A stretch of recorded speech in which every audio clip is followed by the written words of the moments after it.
Welcome to Happily Ever After, the podcast that talks about the mysterious world of divorce and uncoupling and living happily ever after heartbreak. I am your host, Hannah Harvey. I am a writer and an award-winning parenting blogger at mumsdays.com. That's mumsdays.com.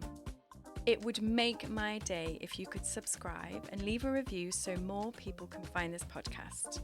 I would also love to hear from you, so contact me through Instagram at hharveyWrites with your stories of divorce and heartbreak, any thoughts that you might have on the episode, or even questions you may want answering. Cool. You can find all the details from this episode in the show notes. Hello and welcome to this episode of Happily Ever After with me, Hannah Harvey. This week I'm doing it a little bit differently because I've been getting questions in and I wanted to start answering them because I think, I've got a certain version of divorce that fits my scenario, but obviously everybody else has, so many different ways to go through divorce and different feelings that come up. And I'm 2 years down the road, so obviously I've forgotten half of it as well, so it's really interesting now that I've started to get questions from the community. It's really interesting to see what comes up for other people. So I'm just going to run through some questions, and of course if you've got any questions afterwards that you'd like me to answer, or you just want more of it, you can just let me know via Instagram, which would be at hharveyWrites. So the first question, it's actually a two-parter from a lady called Barbara, and her first part was to say, is there a particular recovery time after divorce? And I mean, how long's a piece of string, really? I think this one is very dependent on the nature of your divorce. So I've got friends who, they basically just reached the end of the line. They were happily married for a number of years and then they weren't. So they decided collectively that they would end their marriage and get divorced. And you would assume that that's just dead easy. Okay, we're finished, we'll move on. But actually, there is still a grieving process to go through, especially if there's children involved and you're then not seeing them as much as you were. It's the moving, it's the saying goodbye to a probably quite a comfortable life because, as two, it can often be financially much easier. And just getting used to life on your own. It all just takes time. So if you then add on massive fight and court and legal stuff, it's just going to take much longer, I think, your recovery time to get over all these things.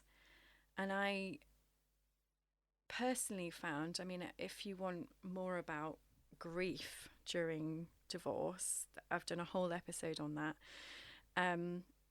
but I personally found as you go through a new thing that you haven't done as a single person, it'll bring up a whole host of emotions that you didn't realize were in there. So there's stages to go through and you can't rush it, but I would say, mine was a very tricky divorce, and 2 years later, I feel like I'm more or less divorced. Sorry, I'm more or less recovered. I'm definitely divorced. So, didn't really answer that one. Is there a recovery time after divorce? Yes, there is. And I think the other thing that really helps speed this up, is really looking at yourself and your needs and taking time to acknowledge how you feel, whether it's happy or sad, because there'll be times when you're like, I'm free, and then then there's other times when you're like literally hopeless and just want to curl up in a cave and never speak to anybody ever again. And yeah, you have to ride those emotions and be open to actually feeling them. And I think that's quite essential to the moving on process. Because, you know, if you put something in a cupboard, don't look at it, it's still in your cupboard. And one day you'll go there and be like, oh my God, I've got all these things that I need to deal with. So yeah, therapy, talking to friends, looking at how you actually feel, all of that is going to speed up recovery time, I think. So the second part to Barbara's question is, how do you move on and find someone new when you have this past? And I think this is one that I personally have made mistakes in. So it very much requires you to have processed what you've gone through, because otherwise you're going to take all of the baggage that you're still processing into a new relationship, and you'll probably fall into old habits in this new relationship, and you might end up in exactly the same position with this new person as you were with the old person.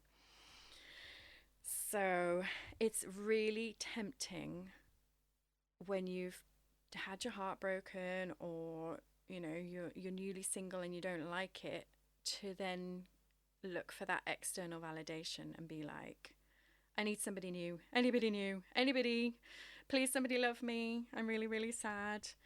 And the danger of doing that, as I say, is you're just going to repeat old patterns.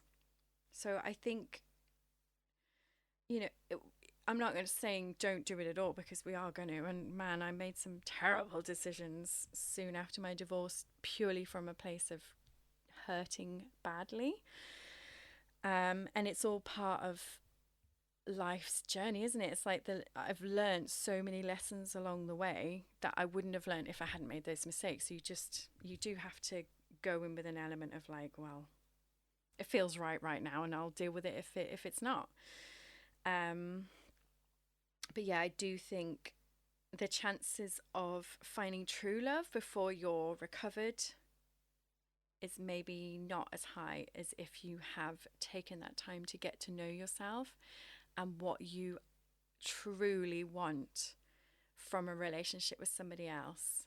So I'm kind of in that phase now of being like, what is it that I actually want? Because I love having my own house, having my own space, co-parenting, which means that, you know, half the time my home has just got me in it. And, you know, sometimes I'm like, I wish there was somebody to have some fun with in this house. And then other times I'm like really focused on work or just wanting to watch the telly.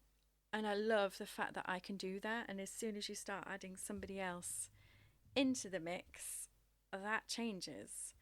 So yeah, my process now is, what exactly am I looking for from someone else? And is it definitely because I'm ready, or is it because I'm still needing that validation? And it's a tightrope, and I don't have the answers for you. But I certainly feel like I'm in a much better place now than when I was 2 years ago, when I started dating somebody fairly soon after the end of my marriage. Yeah. So thank you for those questions, Barbara. The next one is from Sarah, and she, we had quite an interesting discussion about this one, but she basically said, what's worse, leaving or being left? And her argument is that being left is worse because it comes out of the blue, basically. And obviously my circumstances that I was the leaver. But so what I was basically trying to say to her is, I think it depends on the circumstances. So on Friday night, I thought I was mostly happily married, you know, no big plans to leave. And then on the Saturday morning, the relationship was over. So I didn't want to leave, but I had to, if that makes sense. So it was this, I feel like my scenario is similar to a being left, except I chose it because I had to. I felt like that is what I needed from now on, for me to thrive and for my kids to thrive, was that this was relationship wasn't working anymore and it's time to go.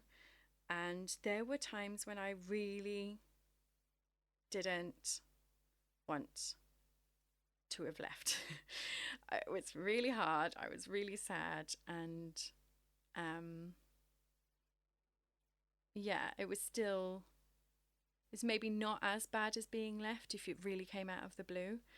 But, you know, I don't know if you can really compare when, yeah, everybody's hurting and sad, and even on both sides of the fence, everybody's hurting because it's a massive change. You've been together for a certain number of years, you've got children, you've got a home together. It all sucks, basically. So yeah, those are my thoughts on leaving or being left. A different Sarah asked, do you ever regret leaving? And I guess that sort of ties into what I was saying before. There's times during the divorce process where you're like, this is so hard. Why am I doing this? And certainly, actually, it was towards the end of the process when we were just very nearly divorced. Things started to be amicable again. We were having to do things with the kids together. Everything was agreed. There was no more fighting in court. And suddenly I'm like, oh, he actually seems like that guy again. And there are moments when you think, you know, even now it would be easier to go back. But then, you know, I think it's just all still part of the grieving process. And like I say, those bits of time when something new crops up that you're like,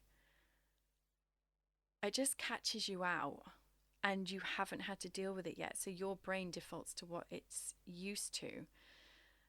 So an example for me would be something to do with money. If I have to do any sort of accounting related thing, I'm like, oh, I hate my life.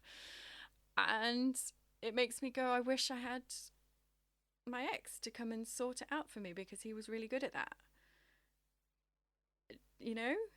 So yeah, it's gonna crop up, and I think it will crop up for a long time because you were in love with this person. And they're your children's dad, and yeah, nothing is linear and nothing really makes sense. But what I hold on to is I kept a diary religiously during those first months and years to remind myself of why.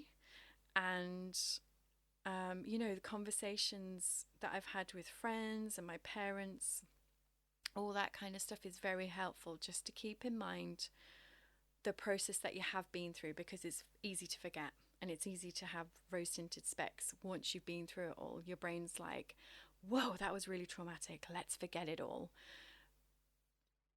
But it's helpful to keep remembering what you now have. And I love, like I say, my house, my freedom, my space, and not having to answer to anybody. All I have to do is make sure my kids are safe and healthy and happy, and that we've got a stable home and that kind of thing. That's all I have to do now. So yeah, always the regrets, but remember the good bits too. So Maria said, well, this is kind of a legally one, so I'll tell you my spin on it, but bear in mind, I'm not a lawyer, I'm not a therapist, I'm none of the above. I'm a person who's been through divorce, who's just sharing my thoughts. But so Maria said, what's the cheapest way to sort a financial agreement? And not in court would be the very quick, simple way. But uh, the way we did it in the end was literally sitting down and me saying, I need this. Will you agree to it? And him saying yes. But it was a long process to get there. And for a lot of people that I've spoken to, they are dealing with people who potentially, well, it's just something to fight over, isn't it? It's something to control. And when it comes to finances, if like me, you weren't very good at them and you didn't really know what there was, you do need that legal support and financial advice to make sure that you're really looking after future you.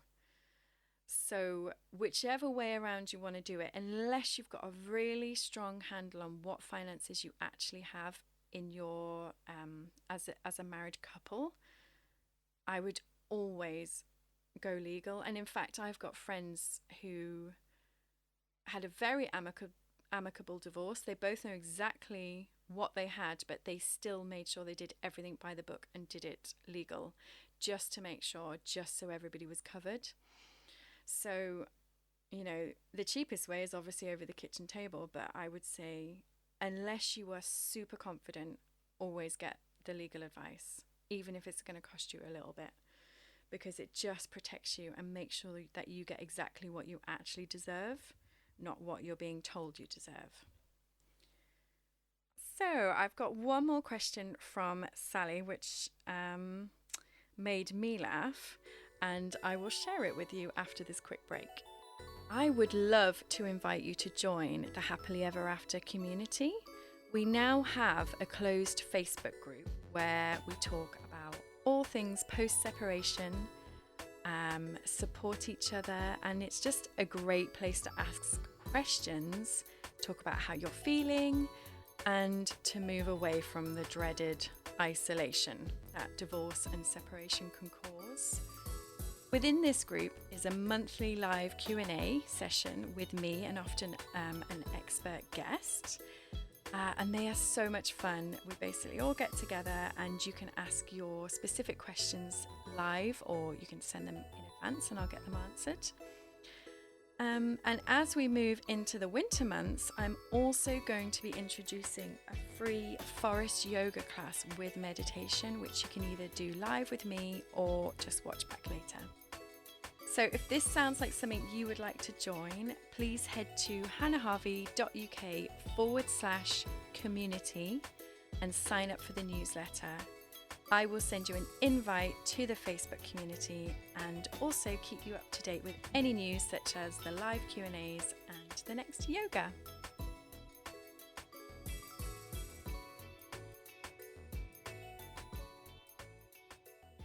Okay, so we've been doing Q&As from the community, and this next one, well, I'll finish off on this one, but basically Sally has said, were you ever worried that you'd never have sex again? So thanks for that, Sally. But you know what? Actually, I definitely was. I think when I first left, I was like, confidence on the floor, really not feeling good about myself at all, and thinking, I might actually be completely unlovable and no one will ever want to be with me again. Which is a bit depressing, isn't it? But the danger, if you were in this stage right now, is that you're going to make some terrible decisions and look for external validation from the wrong people. And obviously, you're going to do it whether I tell you or not, but just be mindful that you will have sex again.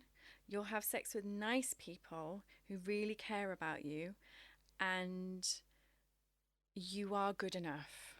You definitely don't need to be trawling through ex-boyfriends or all the people that you ever fancied.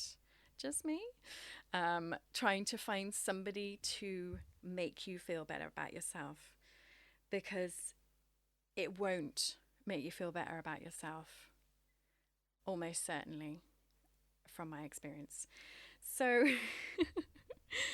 Obviously, you're going to do what you're going to do, but just be mindful that it will add to an element of additional drama when maybe you're already still feeling a bit sad about other stuff.